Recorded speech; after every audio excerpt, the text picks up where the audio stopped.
Wow, so this game turned into a great opportunity to show off all sorts of interesting mechanics and cool things that are going on. So I wanted to do another quick video. First of all,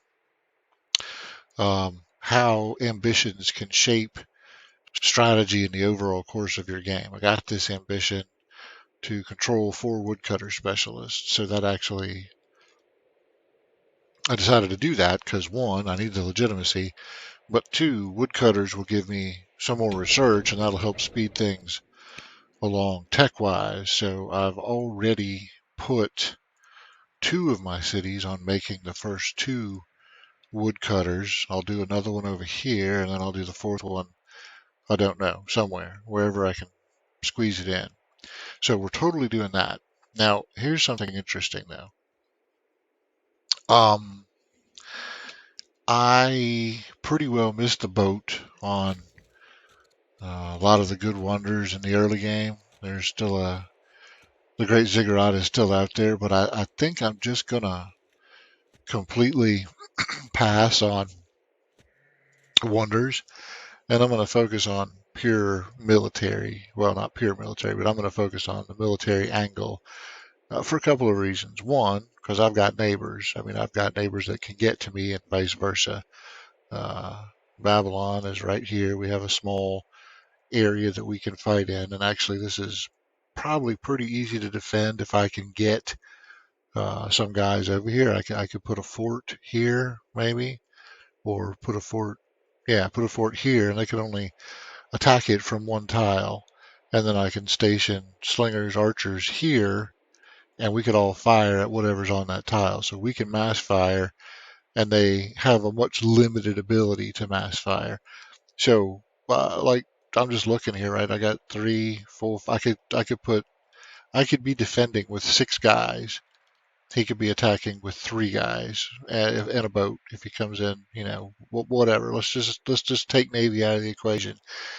Army to army, he can hit this tile with 3. I can hit this tile with 6. We win, even if we have the smaller force. So that's important. This is a crucial tile to defend against Babylon. Same thing up here to a lesser extent because I can only hit with 2 and he could hit with 3. So this is actually more to his advantage if we did it here. But I could still put a fort on this hill and fortify a guy on it, and these 2 tiles would go a long way toward just completely stymieing uh, any kind of Babylonian advance. Now, as I get stronger, if I want to hold, if I want to just continue to keep Babylon at bay rather than defending here and here, I could defend here and here.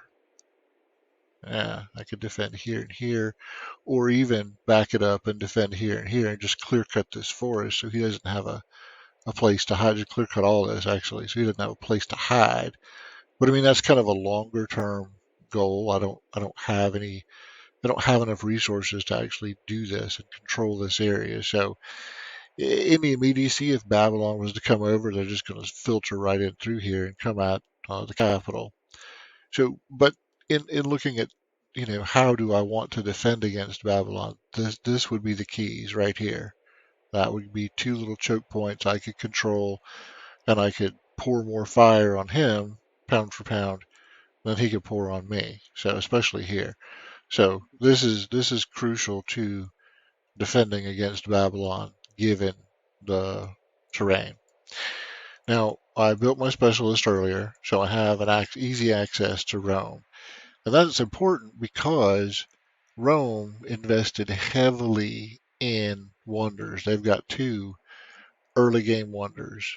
So I could, as a counter, invest heavily in slingers now, which I've got some stone, some pretty good stone production. And the cool thing about that is I composite bows are on deck, so I can, and I'm already generating forest wood. I'm already generating lumber, so I could build my slingers for stone, and then let this percolate and add up, and then mass upgrade them to archers when I get the tech, and that would give me this sudden jump in power. And the 2 resource bases that I'm that I'm drawing from, stone for the slingers, and then wood for the archer upgrades, don't interfere with each other. In other words, it's not like if I build a warrior for 50 metal, 50 iron, and then I upgrade him to an axeman, well, then I have to spend more iron. So I'm double dipping in iron. But with the slinger archer path, you're not double dipping in a resource pool. So that's convenient in some ways.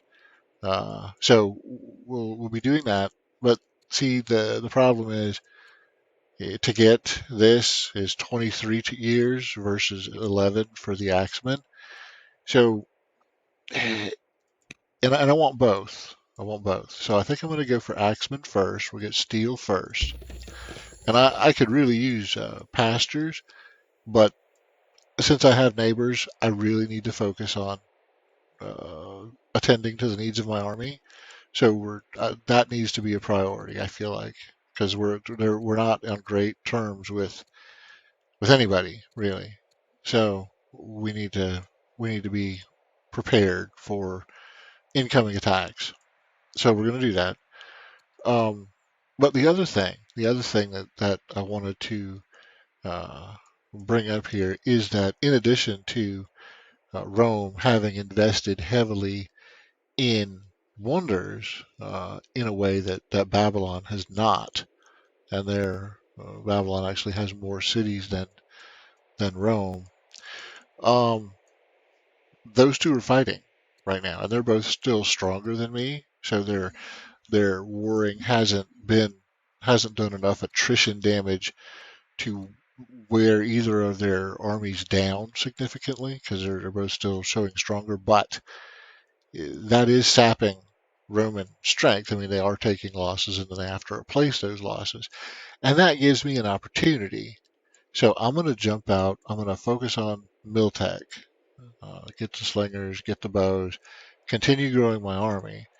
And once I have upgraded to the next generation of stuff, and hopefully, during that time, I will have grown strong enough that uh, I'll have more guys, or I can pull these veterans south and replace them with newly minted troops that can help defend against the barbarian raids, because this has been their target of choice. So there's obviously a camp over here somewhere because these guys didn't come from here. So there got to be more. There got to be an island or something over here that we just don't see yet, and we know it's there because we see this. So we'll need to defend against this, but the real draw is going to be to start pumping out troops, and we've already got a convenient access point to get to here.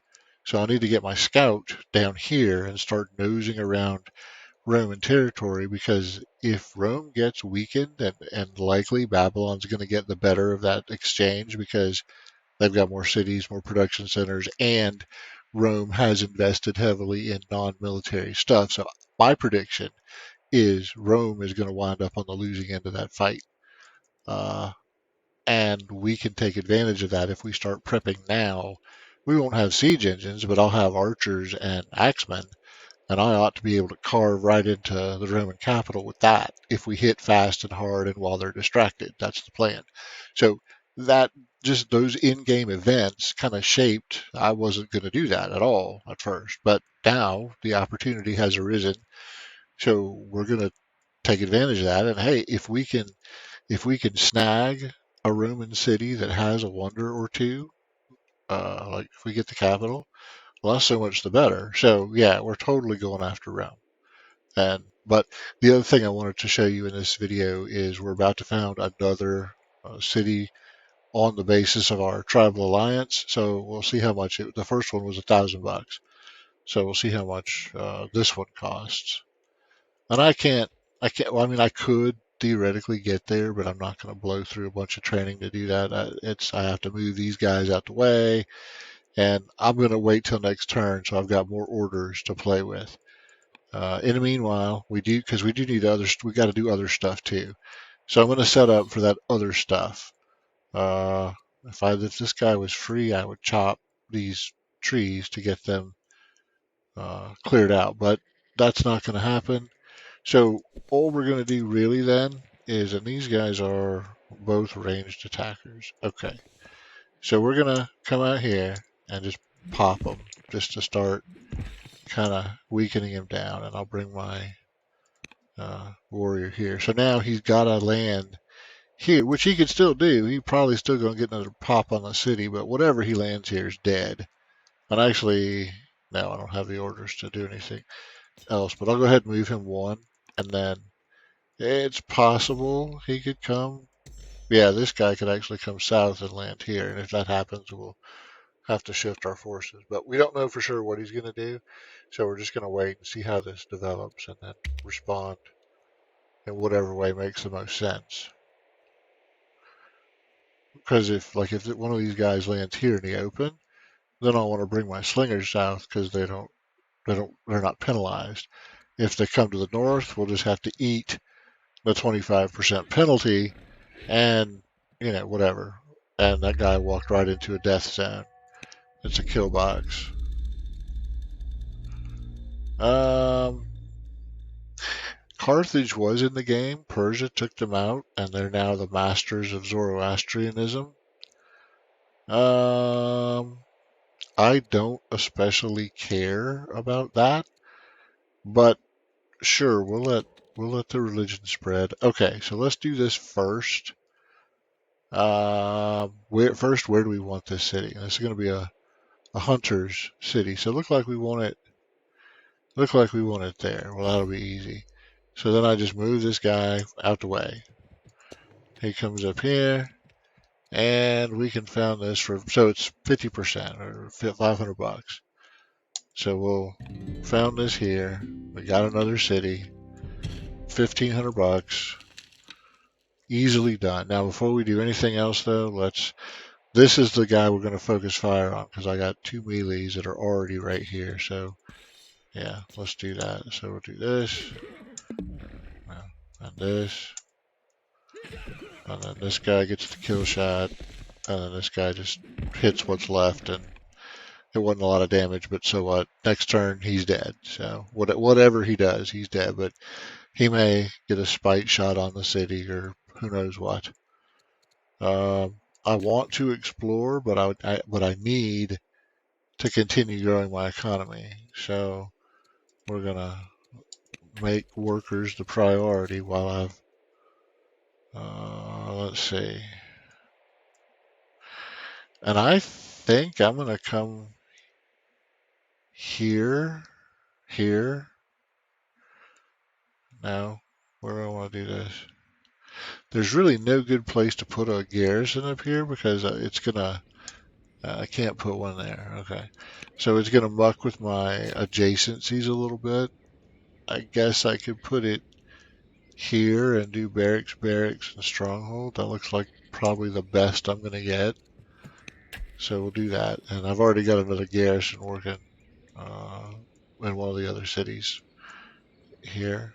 Yeah. So that'll give me 3 garrisons. It's about an order when they finish. And then we're out of maze. So let's just do a worker to get things started.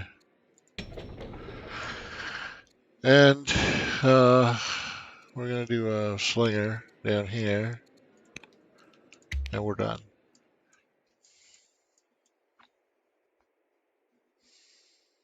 And I don't know that there's much need to continue this video past this point because really all I wanted to show was what's going on and demonstrate the we're not doing that yet. I don't know what way the wind's blowing. I don't want to jump on the wrong train. Yeah, so we've finished settling. The land grab for us is done. We've leveraged our alliance to quickly settle a bunch of places. That worked. Now we need to start thinking in terms of defense and prepping for an attack against Rome. And I'm just going to periodically keep checking. They're still at war, and that's fine. So I'm going to stop here, but when we get to something else interesting, like I want to try to work in some pillagey stuff and show you, especially with Assyria, because they get a bonus for pillaging kind of show how that works. And there's another cool option I want to get into with that. So that'll be for a later video.